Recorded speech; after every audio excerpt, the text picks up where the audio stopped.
నమస్కారం సార్. నమస్కారం అమ్మా గోవర్ధన, మన వీక్షకులకు కూడా నమస్కారం. మనం మొన్నటి వరకు చెప్పుకున్నాం ఎలక్షన్ల ముందు కూడా ఈసారి వైసీపీకి కడపలో కష్టమే అని చెప్పి. ఒక పక్క షర్మిల గారైతే, మరో పక్క అవినాష్ రెడ్డి హత్య గురించి, ఆయన చేసిన హత్య గురించి ఇదంతా వ్యతిరేకత ఎక్కువగా ఉంది అని చెప్పుకున్నాం.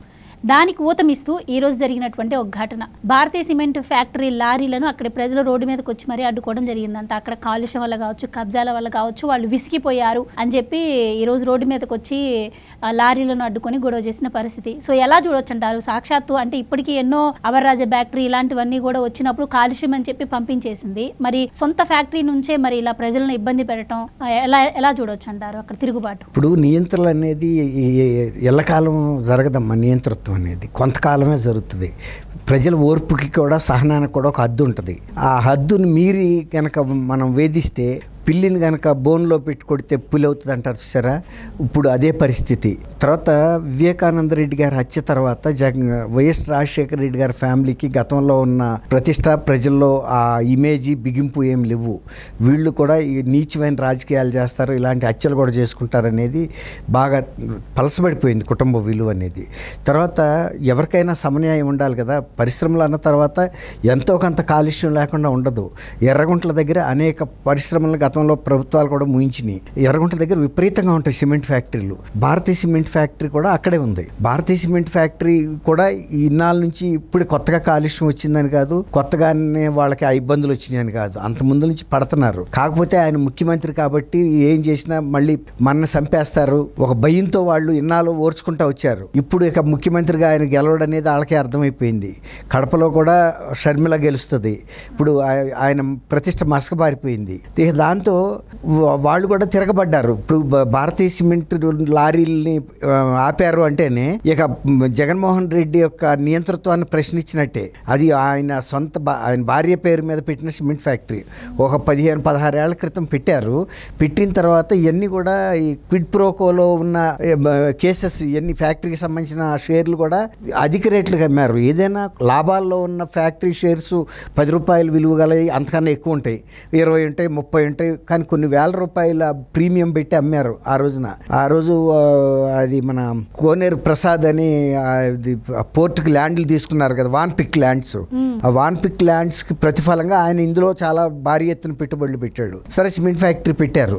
పెట్టిన తర్వాత కూడా మళ్ళీ వీళ్ళ డబ్బులు అందులోంచి వికాట్ అనే ఒక ఫ్రాన్స్ కంపెనీకి అమ్మేశారు 51% షేర్లు, అంటే 2000 crores మళ్ళీ వెనక్కి వచ్చేసినాయి వాళ్ళకి. అట్లా కూడా లాభం పొందారు ఒక ఫ్రాన్స్ కంపెనీకి అమ్మి. అయినా కూడా ఈ నిర్వహణ అంతా వీళ్ళే చేస్తున్నారు. ఆ వికాట్ కంపెనీ ప్రతినిధులు కానీ వాళ్ళు ఇక్కడ ఎవరు లేరు. యాజ్ ఇఫ్ వీళ్ళకి 49% ఉందో 47% ఉందో, బట్ వీళ్ళే యాజమాన్యం చేస్తున్నారు, నిర్వహిస్తున్నారు. అంతా వీళ్ళే ప్రతినిధులే, అన్నిటికీ కర్త కర్మ క్రియ. కాబట్టి అక్కడ అన్ని సిమెంట్ ఫ్యాక్టరీలతో పాటు ఇది కూడా ఉంది. వీళ్ళు కాలుష్యం నివారణకు సంబంధించి ఏం చర్యలు తీసుకోలేదు. ప్రజలు అనేక సార్లు వినతి పత్రాలు ఇచ్చారు, కోరారు. మాకు ఊళ్ళల్లో మీ లారీలు తిరగటం వలన ఇట్లా ఇబ్బందులు వస్తున్నాయి, రోడ్లు గుంటలు పడిపోతున్నాయి, చాలా హెవీ ట్రక్స్ వెళ్తాయి, దాదాపు 50 tons అంతకన్నా కూడా హెవీ వెళ్తాయి.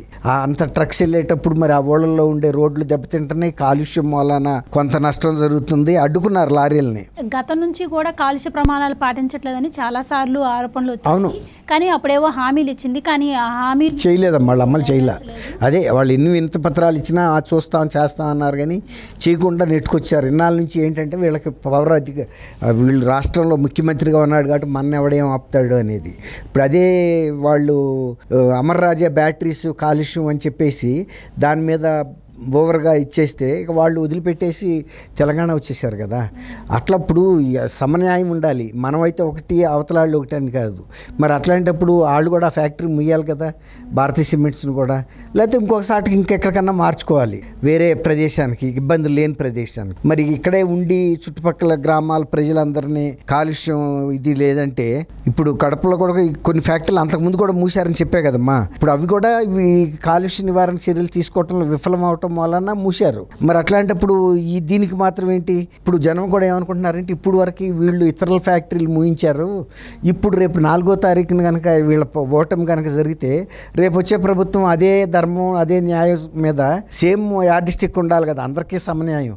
అదే కనుక పెడితే మరి ఇది కూడా డిస్క్వాలిఫై అవుతుంది అక్కడ ఉండటానికి. మరి అంటే మూస్తారా లేదా అని నేను చెప్పలేను, కానీ మరి కాలుష్యం వలన ప్రజలు కూడా ఇబ్బంది పడుతున్న విషయం గమనించాలి కదా. నేను ముఖ్యమంత్రిని కాబట్టి నా ఫ్యాక్టరీ ఎంత కాలుష్యం చేసినా, లేకపోతే ఎంత సున్నపురాళ్ళ గనులు ఆక్రమించినా, లేకపోతే వాళ్ళ కాని ప్రాంతాల్లో కూడా సున్నపురాళ్ళ తవ్వకాలు చేసినా మీరు మమ్మల్ని అడగటానికి లేదు, మా ఇష్టం అనే పరిస్థితి ఉండకూడదు కదా. ఇప్పుడు అది జరుగుతుంది. అదే వాళ్ళకి ఏంటంటే కడప జిల్లాలో మా ఇష్టం మా రాజ్యం అన్నట్టుంది. ఇప్పటికే పర్యావరణ ప్రమాణాలను తొంగలో దొక్కి ఇసుక అక్రమంగా దవ్వుతున్నారు, గంజాయి పండిస్తున్నారు, మైనింగు, చూస్తే డ్రగ్స్, మద్యం ఇవన్నీ కూడా యథేచ్ఛగా చేస్తుంది. ఇప్పుడు చివరికి వచ్చి భారతీ సిమెంట్స్ దగ్గర ఆగింది. ఇప్పుడు ఎలక్షన్స్ అయిపోయాయి ఎలాగూ అని చెప్పి ఇంకా ప్రజలు కూడా ఒక్కసారి డేర్ చేసి బయటకు వచ్చిన పరిస్థితి. మరి రేపు ప్రభుత్వం మారాకైనా వీటి మీద చర్యలు ఉండే అవకాశం ఉంటుందంటారా? మరి దీనిపై మరి భారతీ సిమెంట్స్ ఏమన్నా ఎలాంటి చర్యలు తీసుకోబోతుందంటారు? భారతీ సిమెంట్ ఆర్థికంగా బ్రహ్మాండంగా జరుగుతుంది.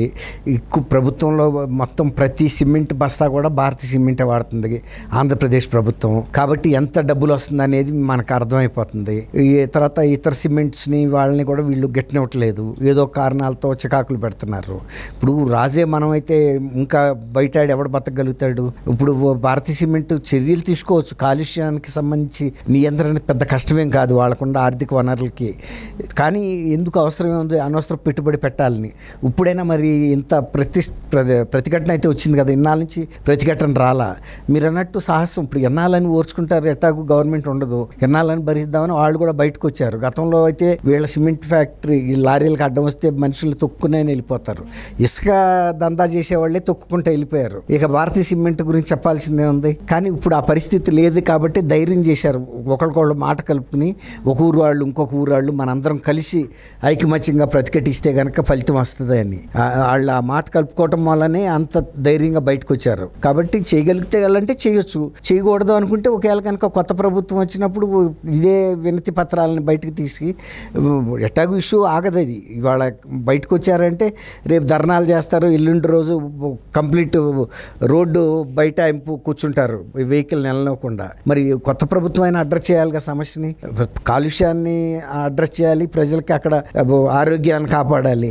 ముందు ఒక నోటీస్ అయితే ఇస్తారు భారతీ సిమెంట్కి, మీరు కాలుష్య నివారణ చర్యలు ఫలానా లోపల తీసుకోండి, లేకపోతే కనుక మీ మీద చట్టపరమైన చర్యలు తీసుకుంటామని. కాలుష్య నియంత్రణ మండలి రూల్స్ ప్రకారం వాళ్ళ ముందే కొలుస్తారు కాలుష్యం గ్రామాల్లో ఎక్కడెక్కడ ఎంత ఉందో. ఆ కాలుష్యం చూపించి ప్రతినిధులు కూడా పిలుస్తారు, వాళ్ళ ప్రతినిధులు కూడా ప్రజాప్రతినిధుల్ని పిలుస్తారు. కాబట్టి దాటి కనుకుంటే డెఫినెట్గా నోటీసులు ఇచ్చి మూసేయమంటారు.